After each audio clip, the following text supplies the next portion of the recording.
Well, good afternoon, Rachel. Tell me what's been going on with you. Um, so as you know, I've been struggling with learning how to respond to my mom, um, and with my boundaries with it. And I talked with a friend about um, their text about some of my reactions, and um, I realized that my intuition is normally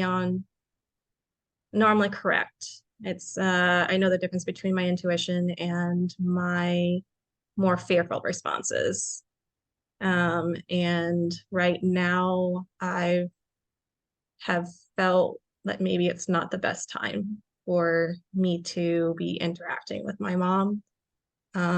Considering that uh, sh and I feel like not just emotionally that I'm not responding well to her, but also physically, I feel like I'm starting to reject her energy. Um, and with the whole, with the,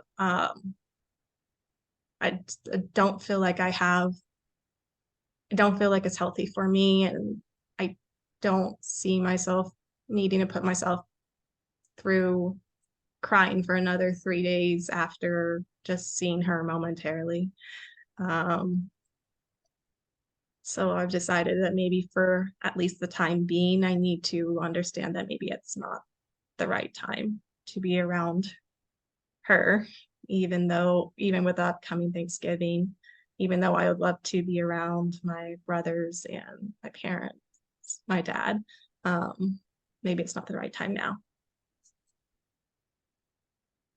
Hey, okay. All right. Um, how can I pat myself on the back for something I've actually said or for something I may have learned about the client? Um, well, um,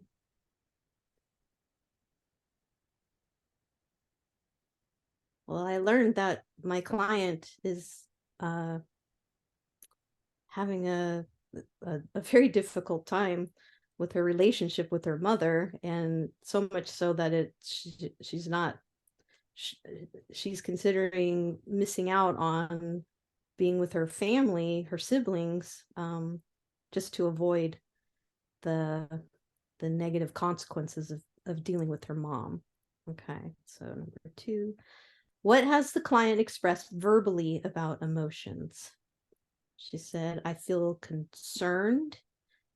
Um, I feel like my body is physically uh, responding or even rejecting the being in the presence of her mom. And she verbally expressed, no, she didn't verbally express that. Scratch that. Number three, what has the client indicated non-verbally about emotions? Well, on observation as she was speaking, she it was obviously difficult to share because she kept looking up and looking for words, and um also hesitation in her voice. I could even um pick up the underlying uh sort of remorse or sadness about what she's talking about. So number four, how do I feel right now? Oh, I feel like I want to save her and rescue her from from these terrible feelings. um, but I know that's not I'm not that's what I'm supposed to do.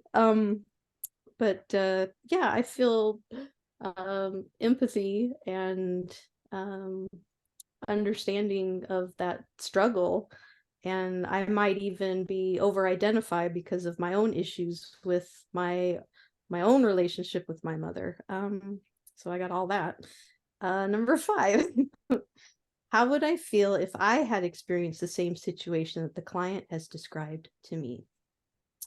So if I were in my client's shoes, I would feel remorse and loss and some sadness,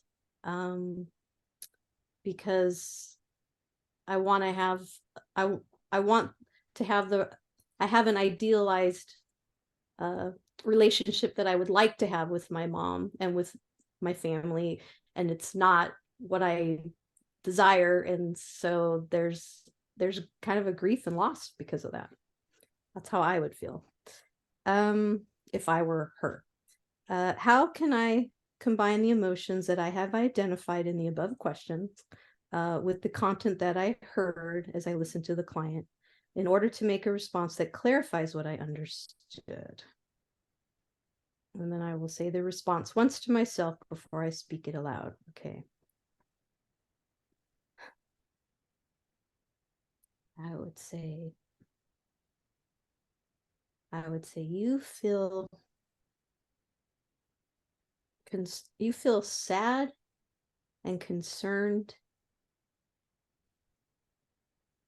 about your relationship with your mom because of the upcoming holidays and what it feels like in your body to be with her.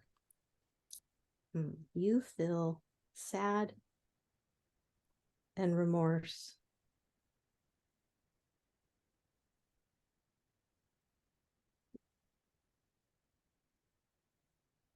You feel grief. You feel sadness and grief because of the, I don't know how I would say this. You feel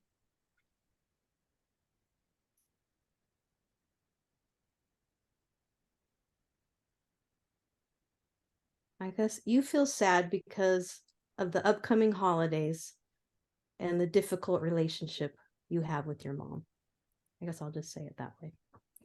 So, Rachel, it sounds like you feel really sad and some remorse because of the relationship you have with your mom and with the upcoming holidays coming. Yeah, I definitely feel sad and that remorse. I definitely identified with that feeling as well. Um, just the difficulty of not knowing, I guess, the right action and trying to really determine that for myself is difficult. I see. Okay. Guess I'll go on to my questions for the second time. All right. 1, how can I pat myself on the back for something I've actually said or for something I may have learned about the client? Well, I can pat myself on the back because I did the reflection of feeling, and my client agreed that she did feel the sadness and the remorse that I reflected back to her. So that was good. Number 2, what has the client expressed verbally about emotions? The second time through, let's see, she really just expressed the difficulty. She used the word difficulty. And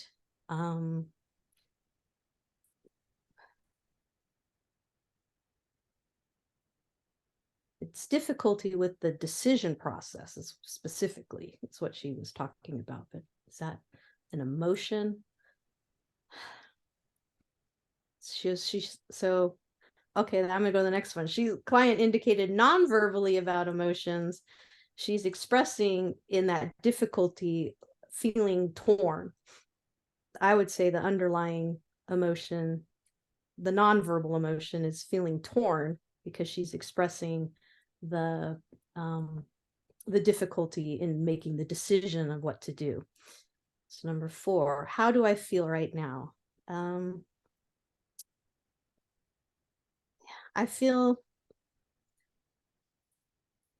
I actually feel hopeful that I might be able to help my client, because I can help her sit with, if I could go further with her, um, to present the decision making process and have her walk through the decision making process for herself, and that she would be able to, I'm hopeful that she'd be able to come to a conclusion in our session. um, so but I also empathize with that difficulty, wanting to please family, wanting to please myself, but not knowing what to do. That's difficult. Number 5, how would I feel if I had experienced the same situation that the client has described to me? So if I were in my client's shoes, I would feel torn, just like I said that she was expressing non-verbally, that she was feeling torn on what to do. And maybe confused a little too. I would, yeah, maybe. All right, so how can I combine the emotions that I've identified in the above question with the content that I heard as I listened to the client, in order to make a response that clarifies what I understood? I will say the response once to myself before I speak it aloud. Okay. You feel torn and confused because you're not sure what the best thing to do is. That's what I'm going to say. All right, Rachel. Sounds like you feel very torn and confused on because you don't know what to do about the situation. I would say that's very accurate. Yeah, of how I feel with the emotions. Okay. Yay. Okay, so that is hard. This is hard doing the ice. Now I get it. I was like, Trying why to am I reproduce. overprocessing this? Just say it. Oh, So,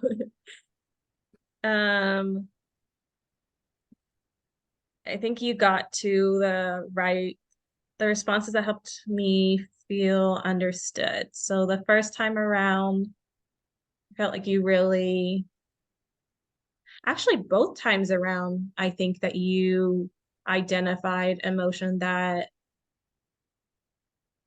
maybe I wasn't completely aware of the first time. Like it was there very present, but maybe I hadn't completely identified it. Which is pat myself on the back. Yay, yes, me. yes, yes, yes.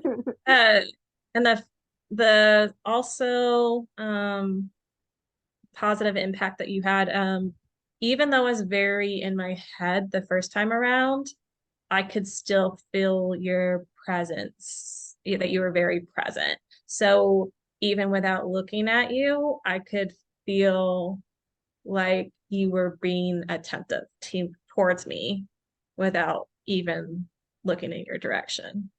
So that's a great thing. Responses were facilitative. So the word facilitative, so the introduction was facilitative, and diving into the story right away, even though there was hard emotions to express. It it did what it was meant to do, which was allow the client to be open to feeling, expressing what they want to. So that was very facilitative. There was you did the general head nods, and I think you may have said them or something like that, or like you could, like I could definitely feel like you were there present with me and what I was feeling.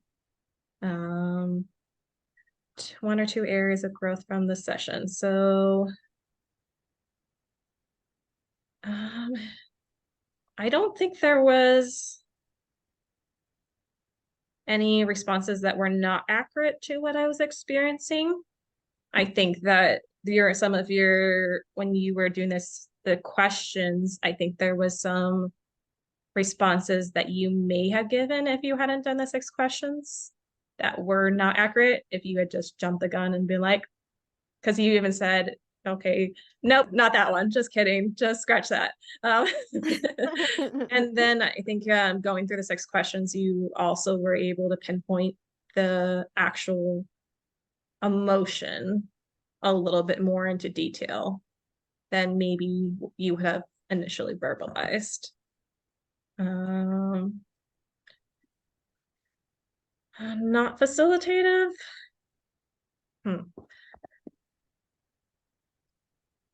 Think of anything that was not facilitative. I guess that because we had, even though it helped me pinpoint all the emotions of both times, I was like, okay, well, I know where I am now emotionally. What do I do with my emotions then?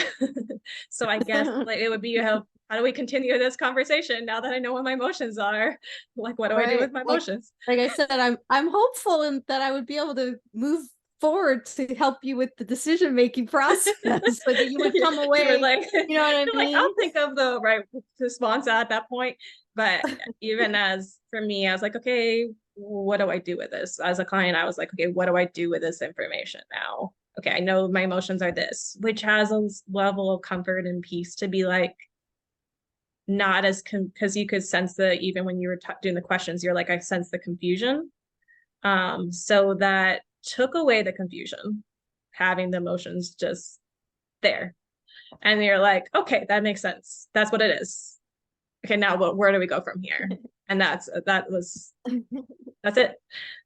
Okay, we don't have anything else for yeah, because we already said that the session felt like we were both felt you were present. Nonverbal communication went over that, the constructive feedback. I think we're good. Yep, we're good. Okay, let's stop that there.